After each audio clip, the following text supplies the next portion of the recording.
करता येईल, निधी उपलब्ध करून घेता येईल मोठ्या प्रमाणात। या दृष्टीनेच आपण जसं आम्ही एक विचार केलेला आहे की आपण पहिल्या टप्प्यामध्ये या मतदारसंघाचा आमदार झाल्यानंतर जे काही प्राधान्य दिलं ते इन्फ्रास्ट्रक्चरला दिलं।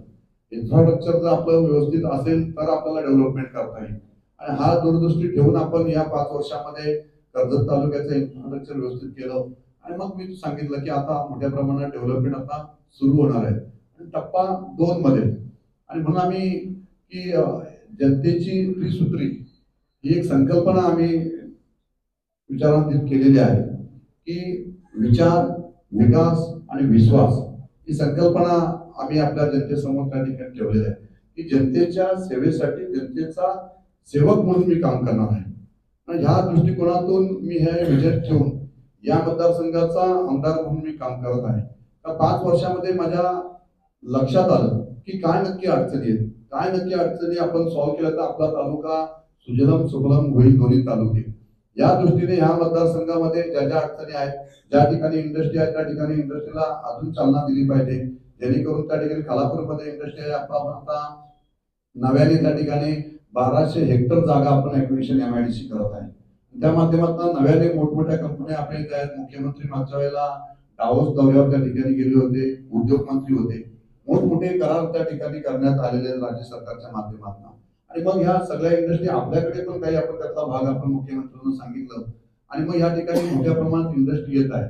त्या भागामध्ये सुद्धा स्थानिकांचे प्रश्न त्या ठिकाणी सुटणार आहेत, तिथली सुद्धा असणाऱ्या तरुणांना त्या ठिकाणी नोकरी या ठिकाणी मोठ्या प्रमाणात उपलब्ध होणार आहे आणि मग खालापूर तालुक्यामध्ये खालापूर तालुक्यातल्या तरुणांना खालापूरमध्येच त्या ठिकाणी नोकऱ्या मिळाल्या पाहिजेत, उद्योग मिळाले पाहिजेत, व्यवसाय मिळाले पाहिजेत, हा दृष्टिकोन आपण त्या ठिकाणी ठेवलेला आहे। कर्जतच्या तरुणांना कर्जतमध्येच आपल्याला रोजगाराची संधी, नोकरीची संधी आपल्याला त्या ठिकाणी उपलब्ध करून देता आली पाहिजे आणि या दृष्टीने आपण या दोन्ही तालुक्याचा डिफरन्स आपल्या लक्षात घेतला आणि मग त्या पद्धतीने आपण या 5 वर्षामध्ये एक नियोजन संपूर्ण या मतदारसंघाचं उभं केलेलं आहे आणि म्हणून टप्पा 1 म्हणजे 5 वर्षाचा कालावधी जो पहिला गेला त्याच्यामध्ये केलेला विकास आणि टप्पा 2 पुढील कालावधी आपण कशा पद्धतीने या मतदारसंघाचा विकास करणार आहोत या दृष्टिकोनातून आपण ही संकल्पना मी आता आपल्या समोर मांडलेली आहे की जनतेची त्रिसूत्री हा जो ही संकल्पना आपल्या समोर मांडलेली आहे की विचार, विकास आणि विश्वास याच्यावरच आपण या मतदारसंघामध्ये त्या जनतेला आपण न्याय देण्याचं काम करणार आहे। जनतेचा सेवक म्हणून मला काम करायचं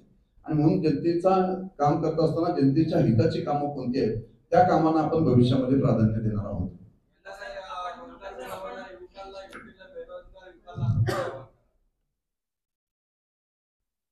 माझे सर्व मतदारसंघातील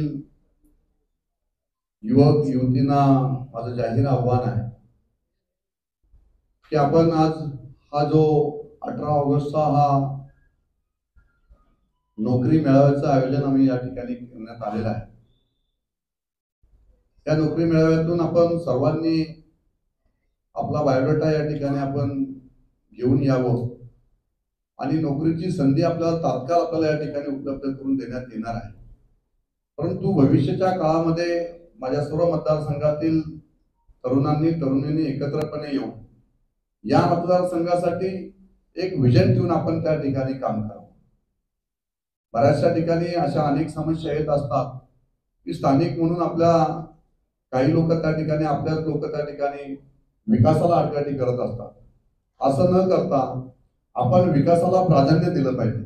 आपण नवीन कल्पना आपण आपल्या मतदारसंघामध्ये आणल्या पाहिजे आणि ज्या आपण नवीन कल्पना आपण मतदारसंघामध्ये नव्याने काहीतरी आणत असतो त्यावेळेस हे या देशाचं या मतदारसंघाचं भविष्य म्हणून आपण ज्या तरुण युवकांकडे पाहत असतो त्यांनी या सगळ्या गोष्टी आपण आत्मसात केल्या पाहिजेत आणि त्यांनी हे सगळं आपल्या समोर आपण जे काही विजन आम्ही या ठिकाणी मतदारसंघाचं ठेवलेलं आहे त्याला पाठबळ देण्याचं काम या युवकांनी या ठिकाणी करावं असं मी यांना जाहीर त्या ठिकाणी आव्हान करतो।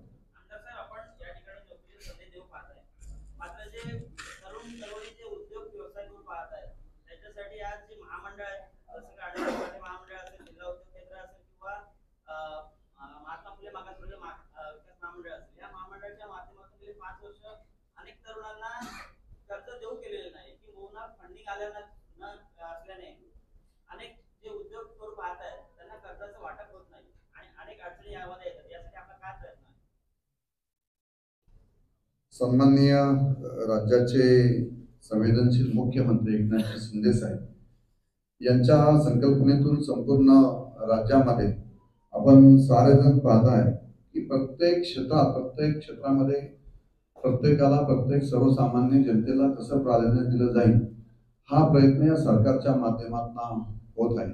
आपण जो आता प्रश्न या ठिकाणी उपस्थित केलेला आहे या संदर्भात सुद्धा स्मॉल इंडस्ट्रीला प्राधान्य या सरकारने दिलेलं आहे.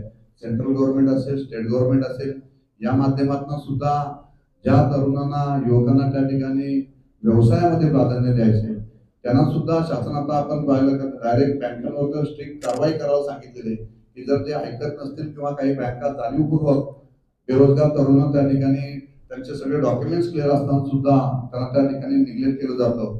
मी स्वतः सुद्धा काही बँकेच्या अधिकाऱ्यांना त्या ठिकाणी बोलवून त्यांना सुद्धा या ठिकाणी वॉर्निंग त्या ठिकाणी दिलेली आहे.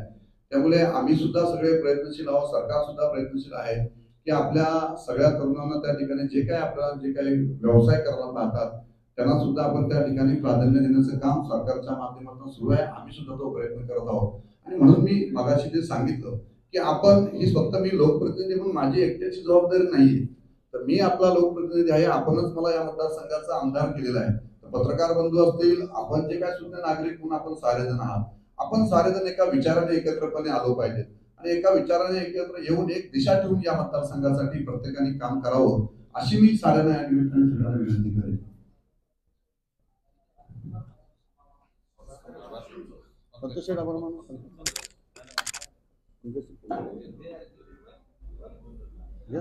पंकज बोल. कर्जत खालापूर विधानसभा मतदारसंघाच्या सर्वांगीण विकासासाठी सन्माननीय आमदार महेंद्र थोरवे साहेबांनी जी काही संकल्पना आज या ठिकाणी मांडली आणि निश्चितच या संकल्पनेतून या मतदारसंघातील आणि आजूबाजूच्या परिसरातील सर्वांनाच जॉबची एक चांगली संधी यातून प्राप्त होईल आणि निर्णया प्रश्नांविषयी आपण या चर्चा केली आणि आपण सर्वच पत्रकार बंधू आणि भगिनी सर्वजण उपस्थित झाला. त्याबद्दल आमदार महेंद्र थोरवे साहेबांना आमच्या टीमकडून आपल्या सर्वांचे आभार व्यक्त करतो. धन्यवाद. सगळ्यांना नमस्कार.